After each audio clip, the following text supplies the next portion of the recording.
today by Dr. Cindy Duke. Dr. Cindy Duke is an amazing human being. She does a lot of amazing things.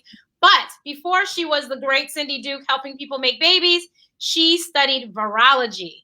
So the study of viruses. So she studied immunology. She got a PhD in it. So she's a doctor of that too, with a concentration in virology. So who not to talk to about viruses, right? So in case you haven't heard about coronavirus and COVID-19, please watch our other videos on blackdoctor.org. But we're going to give you an update, try to answer some questions you guys might still have about it, and try to encourage you to please isolate yourself so that we can get rid of this. So welcome, Dr. Duke. Thank you. And how are you doing with your home isolation? I mean, I work from home anyway, so it's not that bad. The bad is things that are being canceled for me that I'm not so happy about. Like my family was getting together next week in New York.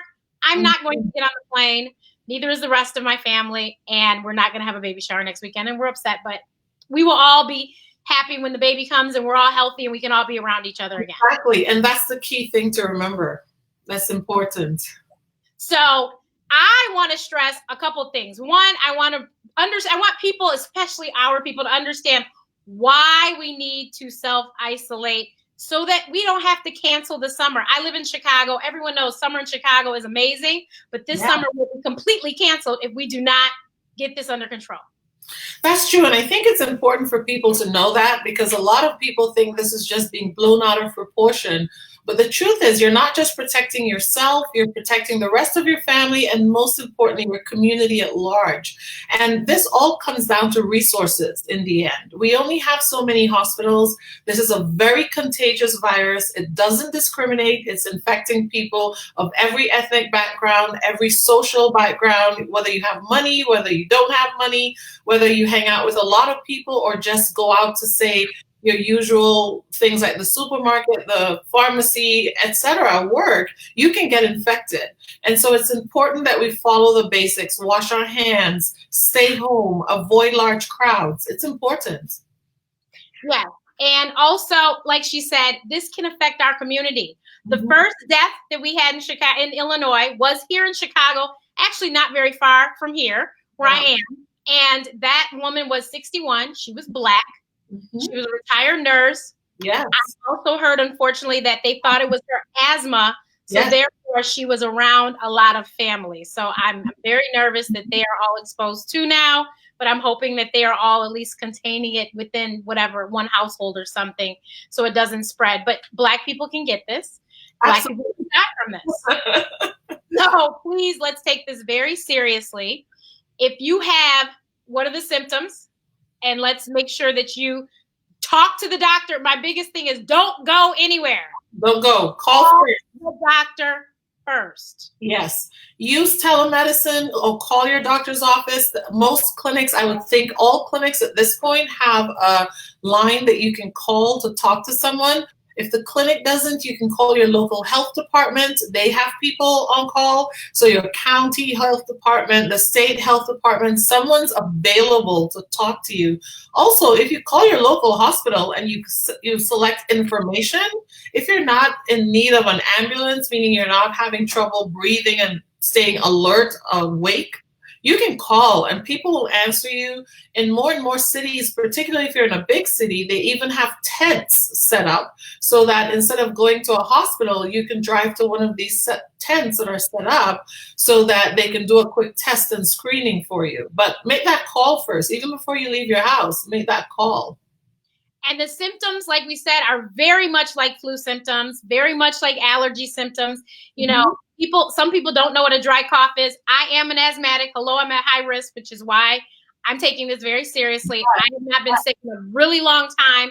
I don't plan to get sick anytime soon, but that's why I'm taking care of myself. But a dry cough is a cough that produces nothing. So if that helps, that's what a dry cough is. A wet cough is one when you're coughing up phlegm or whatever you want to call it. You can actually hear the stuff in the sound of a wet cough. You can hear gurgling. Yeah. A dry cough, it's dry. So that's what they're saying. When they say people have a dry cough, that is what they're talking about. If you have a fever, if you don't have a thermometer at home, which a lot of us don't, because I don't have a thermometer. If people don't have children, they generally don't have a thermometer. Right. So I don't have a thermometer, but if you are feeling hot and you know good and well that your house is on 60 degrees and you over there sweating buckets and you're sitting in, your pajamas or something, they Right. clearly might have a fever Mhm. and you need to call the doctor. Agreed. So I mean, and yes, it is allergy season a lot of places in the country. Mhm. So make certain that you're not confusing your allergy symptoms with this. There still are not enough tests, right? No, not enough tests. And that's really the big problem right now is we need to have more tests. The other thing is most of the tests that are available, you still have to wait 3 to 4 days, even 5 days for results. And so even if you went in, didn't have very serious symptoms and they tested you, it'll take a while before you know. So if you've been tested, you should really stay home. If you're at home in the house with other family members, you should quarantine or isolate yourself from the rest of the family. If there's more than one bathroom in the house and the person who's been tested and is awaiting results should be using that bathroom alone, separate from the other people, and cleaning it, wiping it down, using a bleach-based disinfectant or something like Lysol. Those are the things that help to destroy the virus. So what we haven't talked about yet is how important hand washing is. And I was just talking to someone, this is the one thing we know for certain can get rid of this is hand washing. Hand washing is so, so, so important. Everything else is important too, but it's your first biggest weapon against and safeguard against infection. And it's important that when you wash your hands, if you're washing with soap and water, because your options are either soap and water or an alcohol-based cleaner that has at least 60% alcohol. So if you're using the likes of Purell or if you're making one at home, it really needs to have minimum 60% alcohol. But when you wash your hands with soap and water, it's important because soap actually breaks up the virus particles. The key to breaking up the virus particle, though, is having enough time for the soap to actually break it up. So you need 20 seconds, at least 20 seconds. And I like to tell people it's the ABC song. If you can sing the ABC from A through Z and the chorus, that's a good 20 seconds. You wash your hands for that long, you're breaking up virus, and then you dry your hands completely. Don't dry your hands on the clothes you're wearing because you'll just reintroduce virus. And then if you don't have soap and water, you should then use that 60% alcohol-based cleanser. And what you want to do is get that gel, like a Purell, all the way around your hand, between your fingers, under the nails, and then let it dry completely before you touch anything. But it's really important, really important. We had someone ask about hand washing. Now you should understand exactly why it's important to wash your hands and why that will help. Also, they said, can I run the AC if it's airborne? That's a big question that people have. We think it is probably in air a little bit, but we don't think it's going to circulate in your vents and your air system like that. So I would say the key is to keep your house clean, wipe things down, etc. If it's hot, you run your air. I know there are a lot of people seeing a lot of things online that say virus is destroyed by heat, or if you use hot water, saunas, etc. That helps. There's no evidence for that. Honestly, there's no evidence for that. So there was a man in charge of a nation that said something about when the air warms up, all of a sudden, this is not. I don't know that that's true, because if we look at the African continent, it's right now nearing the end of summer in South Africa, for example.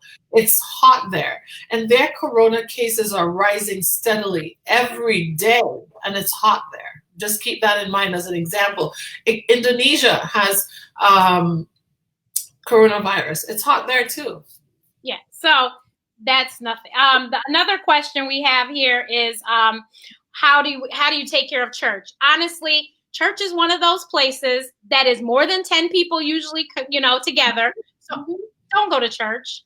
No, if and if your church isn't online, I promise you can find another one that is. There's another one, and you know what? It's not that hard to get your church online either. You can do a Facebook Live from church. And so maybe if this is an opportunity to meet with the pastor, your priest, whomever it is, sit down, talk, and you don't have to meet in person. You can meet by FaceTime, for example, WhatsApp video message, Facebook Messenger video, and you guys can come up with a plan. It's not impossible. It's doable. You can go virtual. Now's a good time to learn a new skill. Exactly. Also, when do you think a vaccine will be created? So the first person was vaccinated the other day, this week. Yeah. The first person in the United States was vaccinated in Washington State on Monday. That said, that first part of a vaccine trial is just to make sure the vaccine is safe, right? That is a process that takes up to a year, just determining safety. And then once it's safe, you then have to look and see, is it effective? And so minimum 12 months, but most people, including myself as a virologist who did vaccine design work, I don't anticipate we'll have a true candidate that everybody can take under a year and a half. It's going to be at least a year and a half before everybody can take it. Maybe we'll first make it available to high-risk people like doctors, nurses, the people who are being repeatedly exposed right now. They need a vaccine, obviously. But I don't think the general population will have a widely available vaccine under a year and a half. That's just not how the science and the approval process works, even though we're expediting it. Because keep in mind, usually it's anywhere between 5 to 12 years to get a vaccine approved. So another question, somebody said, taking a 3-year-old outside, is that safe? The whole thing is isolation means, yes, go outside, but do not congregate in a huge group of people. If you take your one child or your 3-4 children outside, take them outside for a period of time, let out some steam, and then go back inside. But just, a group of like the whole neighborhood getting together, not a good idea. Yes. That's if your child has been exposed. If your child's been exposed or is awaiting testing results, then you should keep them home and you guys should isolate. Obviously, if you have small children who've been exposed or tested, you still have to help them. And so you may become exposed, but you should figure out a way to keep the rest of the family separated from them until you have the result. So the other big thing is if everyone can just try and stay healthy. So that means make sure that you're eating properly. I know because we're stuck in the house and we want to snack because of our nerves are being bad and stressed. Try and eat healthy. Try to exercise inside as best you can. If that, you can do a lot of exercises with your own body weight. You don't have to have a gym. Try to do exercises inside. Have family time, play board games. But try and stay healthy, because if you stay healthy, even if you might possibly be exposed, because most of us are healthy individuals, 80% of the people who have gotten this have come out just fine.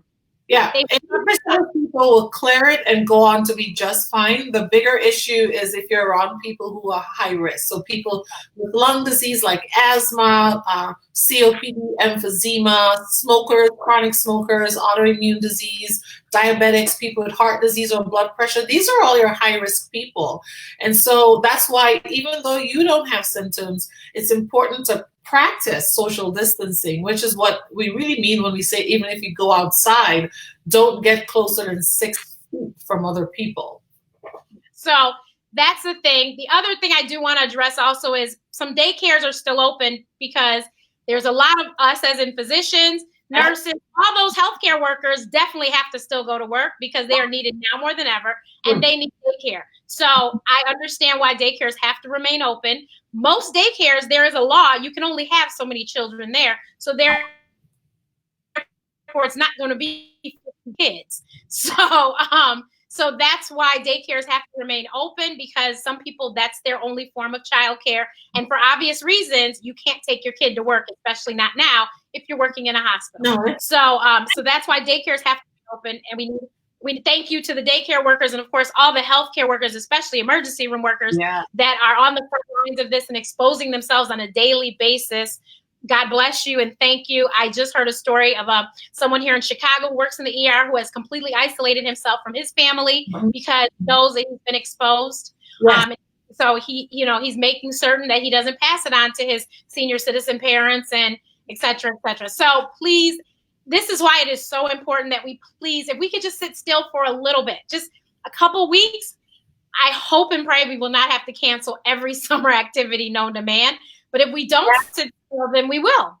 Everything will slowly start to be canceled. I've already experienced some things getting canceled Memorial Day weekend, which is kind of far out, but they're taking the precaution. Mm-hmm. So please make sure that you're very careful. You can watch the video from Friday. We talked about if you do have to fly, what to do. Yes.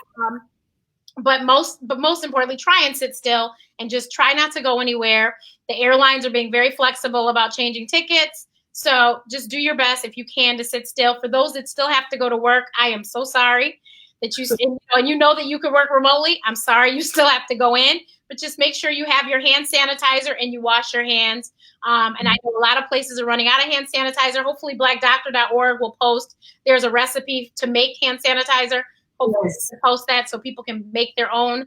Any other last minute tips you could think of besides the fact, you guys, she did a really great live yesterday about stress during this time. What we don't want is everyone to become, ready and free to get out. And then everybody needs to run straight to the therapist, psychiatrist, or whatever, because we completely lost it during this time. So let's try to minimize, don't read all the information. Don't watch all the videos and all the news. Just, if it inspires instruction and motivation, I heard that today. Those are the three things. If it doesn't do that, then probably leave it alone. It's true. And, honestly, the news is changing fast. We know that, but you don't need to be on the news every minute. It's not changing minute to minute. You can take a break, allow your brain to just exhale. I know you exhale with your nose, but allow your brain to also just release. You can go outside if you're not having symptoms or haven't been exposed. It's okay to go outside. Just maintain your 6-foot distance. If you have a balcony, a porch, a veranda, just step outside, get some fresh air, see the sun, reorient yourself to remind yourself that the world is still existing. We're still okay, and we're going to be okay. So Dr. Cindy has an amazing podcast.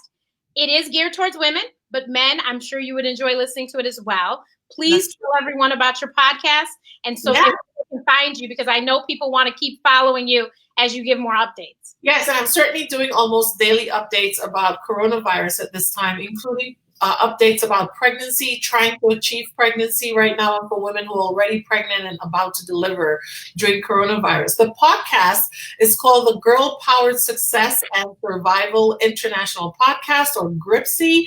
And I talk to women from around the world just talking about their stories, their journeys, the things that they found that helped them master their journey, but also to really highlight some careers that we're not used to hearing in women, and particularly women of color from around the world. And so it's a fun podcast in that way. You always learn something and you will take away more from it than you even expect.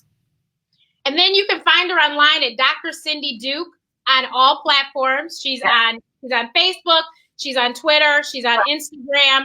Follow her. Like I said, she has great information about what's going on right now, but her specialty is fertility. And so she's all about getting people pregnant. So if you have questions about that too, she's your girl. But make sure you definitely follow her. And because she is really taking this on, because like I said, she studied virology, so she knows about viruses. And so she's giving us up-to-date information so that we all can make sure we know what's going on. We can calm down. There's no need to panic anymore. We can calm down. There's no need to panic. Panic doesn't help, actually. Panic makes things worse. Mm-hmm. So you need to make smart choices, and smart choices are wash your hands at all. If you do go to the grocery store, which I had to go to the grocery store, I live alone, and I was not going to have what I needed if I didn't go. So I went to the grocery store. I didn't touch anyone. I didn't touch anything. My phone didn't touch anything. I got out of there. I immediately put sanitizer on my hands before I came back to my house. And then I washed my hands as soon as I walked in the door and removed that clothing as well. So that is how I'm practicing safety. And you might want to do something just as similar. If you can, and you're a senior and you have to go shopping, a lot of the stores are having a special hour at the beginning of the day where it's just for you to shop. Fewer people will be there. It won't be as hectic and crazy. I suggest that you use that time. If you don't have someone else to shop for you, you use that time to go shopping. But this is Black Doctor's latest update. Dr. Cindy might be with us again soon to give another one. But I hope this has been helpful information. I myself will try and go through the comments and comment on any questions that we didn't cover. Cindy, if she has a chance, will do the same. And everyone, please be safe. And let's just sit tight and do what we have to do for a few weeks, because in the long run, it'll be very helpful. Agreed. And, guys, just stay safe, check in on each other. It's really a time when people can get forgotten, and some of us do have some underlying anxiety, panic, depression. It's good to check in on people. Just go through your phone, even if it's someone you haven't talked to in a while. Call them and see how they're doing, see if they need help. Check in on your seniors, the elderly in your community, and the disabled. Check in on them. Definitely. And we are both Christians, so yes, God does not put God does not put fear in us. So we have faith that this too shall pass, and I'm sure it will. So we just need to be safe and be smart and not to panic. So you can find me everywhere. Where is it? At Ask Dr. Renee. On Twitter, Facebook, Pinterest, Instagram. I'm still looking for YouTube viewers, so please make sure you check out my channel. I think Cindy will be on there soon too. So definitely check it out. Don't advertise it, but yes, you can find me there too, Dr. Cindy M. Duke. Yep, and like I said, she's Dr. Cindy M. Duke everywhere. So thank you, everyone, and we will see you next time. BlackDoctor.org. Bye.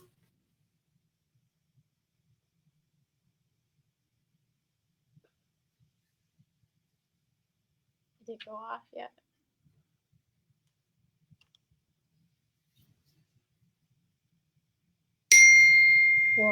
Maybe? No.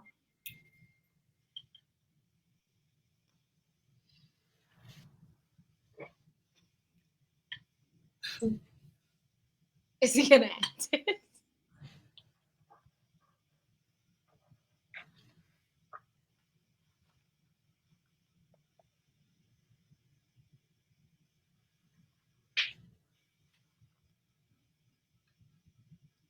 Does he have questions? I don't know. I don't know. Somebody's asking about vitamins and pre-probiotics. You can cover that real quickly while I call him. Sure. So we don't have any proof that vitamins can cure coronavirus infection once you have it, but we do know that vitamins, particularly vitamin C and certain antioxidants, boost how your immune system functions. And so if you're someone who is just asking about general immune system boosters, absolutely. Vitamin C is one that helps. I forgot the other part of the question because I can't see it. Actually, I'm going to log in to the video and look while we are on it here. And so, yep, probiotics. So I recommend probiotics in general. I think probiotics are good support systems for our gut health. And yes, for things that do infect you through the gut, the healthier your gut, the better you do when you're faced with an infection. Because believe it or not, your gut has its own immune system. So absolutely, I applaud that question and encourage it. But someone wanted to know, can they go get their hair done?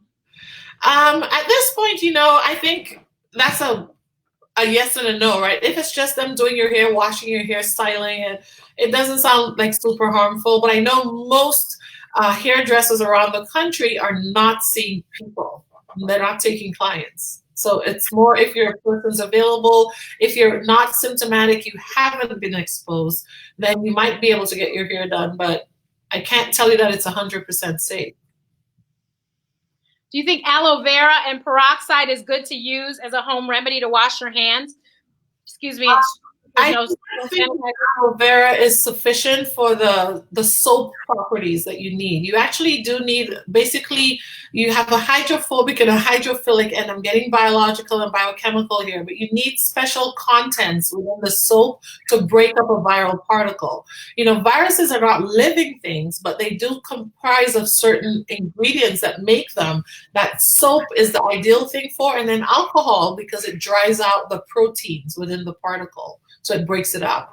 I don't think aloe vera by itself, or aloe vera with hydrogen peroxide is sufficient. You actually need an alcohol base to dry it out. So alcohol acetone base or soap, actual soap. Okay, so we are really done this time. As Dr. Cindy M. Duke, you can find us both everywhere online. We're sharing each other's information, so you'll get the same information probably. But thank you for joining us. And like I said, we will go through the comments. If there's anything else, we will try and respond. But hopefully we've covered a lot and everyone is going to be okay. Bye.